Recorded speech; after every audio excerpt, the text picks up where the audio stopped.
and one of the more famous near-death experiences, Danny and Brinkley also endured a life-altering encounter. Danny tells of his experience in complete detail in his book, Saved by the Light. But the basic facts are these. Danny was talking to a friend on the phone in the bedroom of his home in Aiken, South Carolina. Look, I gotta go. No, I just don't like thunderstorms. Danny had never been comfortable during thunderstorms, and he was anxious to get off the phone and get away from anything electric.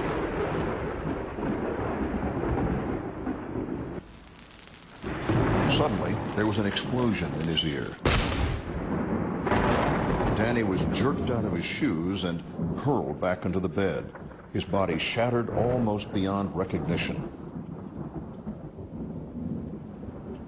Danny remembers leaving his body and watching as his wife Sandy tried to keep him alive with CPR.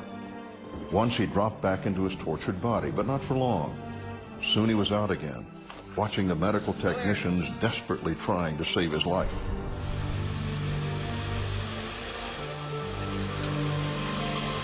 As the ambulance began to pull away, Danny saw a number of amazing things. But let's have Danny describe the experience in his own words. There was a sound of chimes as the tunnel spiraled toward me and then around me. Then all of a sudden there was no Sandy crying. There were no paramedics working on me.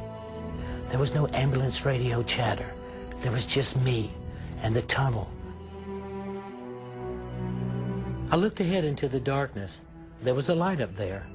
I began to move toward it quickly as possible. I was moving without legs at a high rate of speed.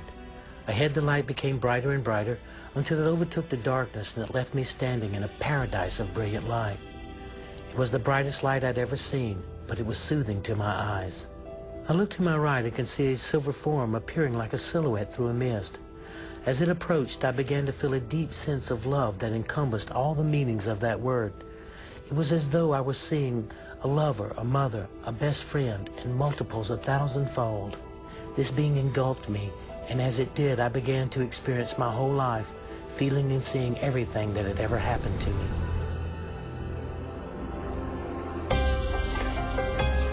Suddenly, Danny was back at the hospital, down at the panic scene in the emergency room.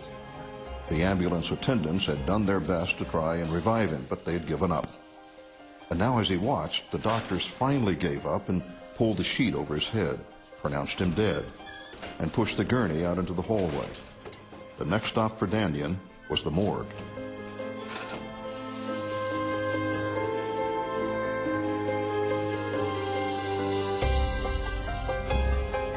Then, perhaps the most frightening part of the whole experience. Suddenly, he was back in his body, under the sheet, looking up at it with tortured eyes. Danny couldn't move or even make a noise, and the orderlies were coming to take him to the morgue. What's more, now that he was back in his body, it seemed like even his thoughts caused him pain.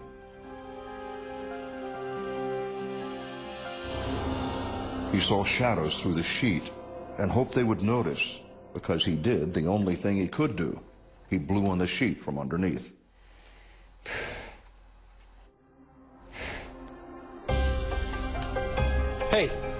Hey, come here, he's alive. Look, hey! The body Danny came back to was horribly damaged. It would be months before he could move his arms or stand, let alone walk. But the experience would bring about a profound change in his life. One of the most provocative points about the near-death experience is it begins to open up an understanding that there is a life after death.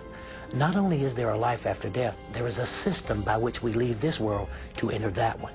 And the more we study that, the greater the opportunity to lift the veil so that we know that there is not only this life, but a life after this one.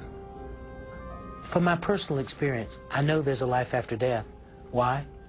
I've had 3 of these experiences, 1 death experience and 2 near-death experiences. Struck by lightning in 1975, declared clinically dead for 28 minutes. Collapsing of heart failure and having emergency open heart surgery in 1989. And then having to have emergency brain surgery in 1997. All complications from being struck by lightning. There is a life after death. a wondrous, glorious place that awaits us. The near-death experience begins to truly open the door where science and medicine can begin to look at life after death and if there is a heaven. But personally, after going through 3 of these experiences, I'd like to say this. If you don't believe there's a life after death, you're missing the greatest part of your own life. From that day to this, Daniel Brinkley has devoted his life to helping others. His Compassion in Action organization gives hope and understanding to hundreds each year. For both Howard Storm and Daniel Brinkley, a profound experience with both heaven and hell brought about life-altering changes that brought them close to God and motivated them to share God's love and compassion with others.